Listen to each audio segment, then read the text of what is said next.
Ya, berbagai sentimen internal dan eksternal membuat kinerja rupiah terus mengalami fluktuasi terhadap dolar.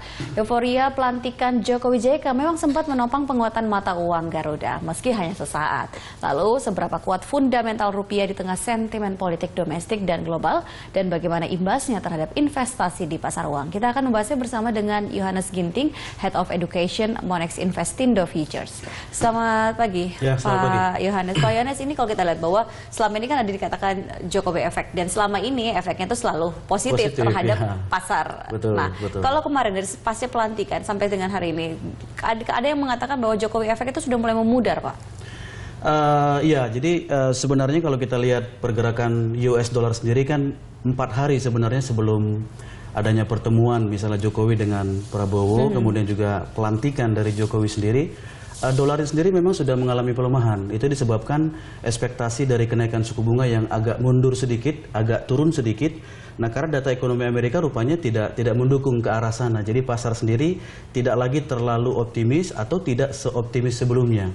Nah, lalu kemudian dengan adanya proses dari pelantikan Jokowi yang juga berjalan dengan baik, nah maka ini berdampak positif terhadap rupiah, ya, terhadap US dollar gitu. Tapi sekali lagi pasar tetap akan melihat ke depan, terutama soal kabinet gitu ya. Kira-kira siapa yang akan menjadi pilihan menteri-menteri dari Jokowi ini akan sangat berperan untuk pergerakan rupiah ke depan. Nah, sebelum kita bahas soal seberapa berpengaruhnya nanti soal kabinet ini, tapi kalau dari kemarin, dari beberapa hari yang lalu, kalau dilihat sentimen global dengan sentimen dalam negeri itu lebih kuat mana, Pak? Iya, jadi kalau kita lihat dari kondisinya sekarang memang sentimen dalam negerinya lebih kuat ya, karena pasar sendiri kan melihat bagaimana sebelumnya ada sedikit perbedaan ya antara parlemen misalnya dengan presiden. Kan dikhawatirkan kalau misalnya presiden mengambil keputusan bisa jadi itu tidak mudah karena bisa dihadang oleh parlemen. Nah, tapi kalau kita lihat bagaimana diplomasi yang dilakukan oleh Jokowi kemarin, dia bertemu dengan Prabowo, bertemu juga dengan salah satu petinggi partai, maka pasar melihat ini positif begitu. Jadi saya pikir faktor ini yang saat ini cukup besar mempengaruhi pergerakan rupiah. Oke, kalau kemudian bahwa pasar sekarang ini masih menunggu seperti apa formulasi ataupun juga mungkin dikatakan isi dari kabinet kerja Jokowi JK. Ya, sekali lagi ya, karena Jokowi sendiri kan mengatakan bahwa dia akan memilih orang-orang yang profesional ya. Bahkan kalaupun dia pilih dari partai, biasanya kan orang-orang yang memang sesuai dengan porsi pekerjaannya nanti gitu. Kita akan lihat itu bagaimana pemilihannya itu ya, apakah memang sesuai dengan apa yang disampaikan atau tidak. Kalau misalnya sesuai, memang benar-benar profesional, maka saya kira pasar akan melihat tadi positif sekali. Akan seberapa kuat pengaruhnya terhadap pasar kalau misalnya ini merupakan suatu hal yang diterima oleh pasar ataupun disukai nanti isinya? Ya, saya kira kalau kita lihat sekarang ya, perkembangan rupiah sekarang yang mendekati 12.000 dan bahkan sudah bergerak di bawah 12.000, maka saya kira nanti kalau misalnya porsi kabinetnya sesuai dengan ekspektasi pasar, saya kira bisa lebih menguat lagi, bisa 11.800, bisa 11.700. Saya kira bisa ke arah sana. Tapi kalau misalnya tidak, kemungkinan akan semakin melemah juga rupiah. Iya, saya kira akan kembali ke kondisi yang awal ya, 12.100, 12.200, karena rupiah sendiri kan memang saat ini kita anggap disandera oleh potensi kenaikan suku bunga dari US dollar yang kita belum tahu kapan itu terjadi. Nah, jadi itu yang membuat ya, karena kalau misalnya Amerika ada satu indikasi akan menaikkan suku bunga, maka otomatis dolar akan strong. Dan itu akan berpengaruh negatif untuk rupiah. Jadi selama itu belum jelas terlihat, maka rupiah sendiri agak sulit bergerak begitu.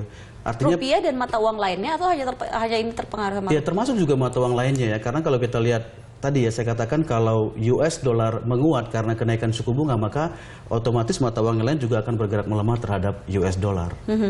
Nah, pertanyaan kemudian, apakah hanya susunan kabinet yang kemudian masih dinantikan oleh para pelaku pasar atau masih ada hal lain? Misalnya, kenaikan harga BBM ini kan juga salah satu hal yang sudah sempat diutarakan dan sangat penting tentunya. Tapi sudah sempat disampaikan oleh Jokowi walaupun dia belum dilantik ya. Nah, nanti kita akan bahas itu di segmen berikutnya. Pak Yohanes, pemirsa, kami akan segera kembali saat lagi.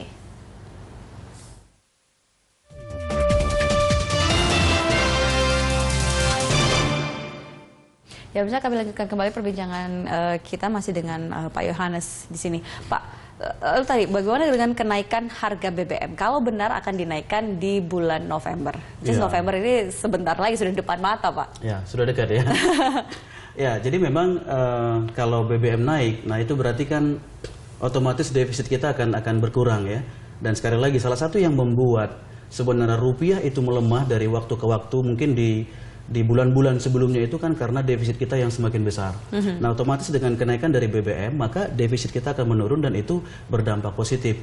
Nah, memang kita harus akui dengan kenaikan BBM pasti juga meningkatkan inflasi ya. Jadi masyarakat juga mungkin akan sedikit kesulitan karena ini juga akan mengerek atau mendongkrak harga-harga mengalami kenaikan yang cukup signifikan gitu. Tapi kalau kita melihat dari sisi pemerintah itu cukup baik ya, karena dengan adanya pengurangan dari subsidi atau kenaikan dari BBM tadi, maka pemerintah punya ruang yang cukup besar untuk membangun infrastruktur, dan itu cukup positif untuk perkembangan ekonomi Ketika Indonesia. ada pembangunan infrastruktur, otomatis juga itu merupakan hal yang positif seperti katakan Pak Yohanes, dan itu akan memperkuat fundamental ekonomi kita. Betul, betul. Dan pada akhirnya nanti kita akan lihat bagaimana rupiah itu akan bergerak sesuai dengan fundamental ekonomi ya. Jadi bukan hanya karena sentimen dari luar, misalnya karena dolar menguat dan sebagainya, tapi dari fundamental kita juga jadi cukup baik untuk sedikit mendukung rupiah untuk tidak melemah mengikuti pergerakan dari mata uang yang lain. Nah, itu kan sebenarnya kondisi idealnya bahwa adalah ketika rupiah sendiri mempunyai kestabilan, seperti tidak begitu gampang terpengaruh terhadap sentimen-sentimen global. Betul, betul. Nah, untuk mencapai hal itu apa yang harus dilakukan?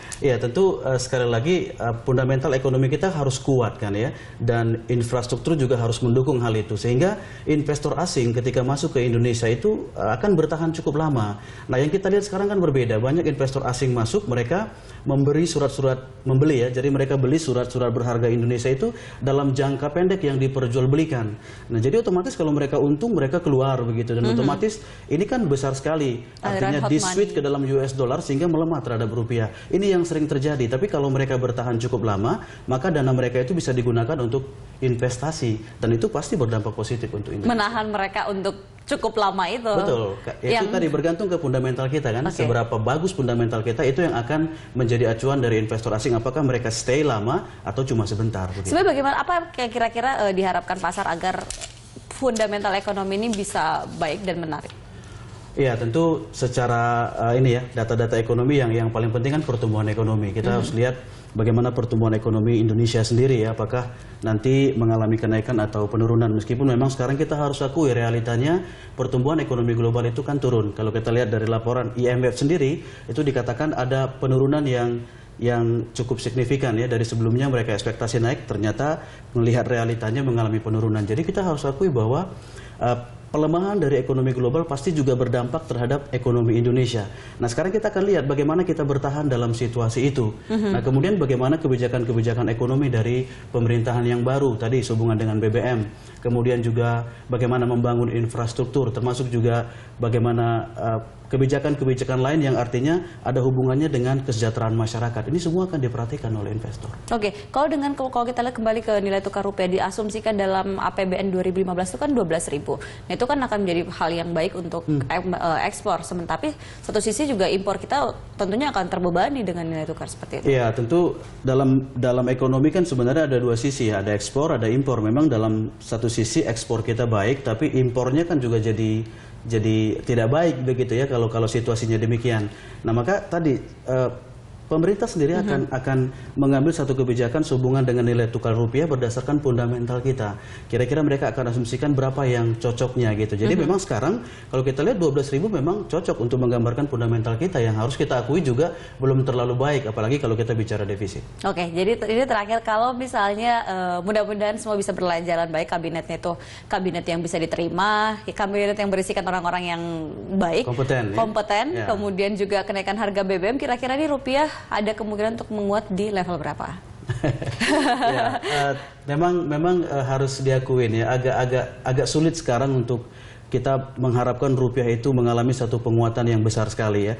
Jadi seperti tadi Ibu sampaikan bahwa efek dari Jokowi itu bisa jadi saat ini sudah mulai agak berkurang, karena pasar sekali lagi akan melihat bagaimana pemilihan kabinet. Kalau pemilihan kabinetnya sesuai dengan harapan dari pasar, maka rupiah bisa bergerak tadi saya katakan, bisa di 11.900 dulu. Kita akan lihat di level itu ya. 11.900 kalau tembus lagi, artinya menguat lagi, maka ada potensi ke 11.800. Saya kira di level itu cukup masuk akal. Semoga ke depan juga tentunya bisa lebih menguat ya. Bisa lebih menguat dan terus mengarah ke arah yang positif. Terima kasih Pak Yohanes dan pemirsa. Simak informasi menarik lainnya usai jeda, tetaplah di Market Corner.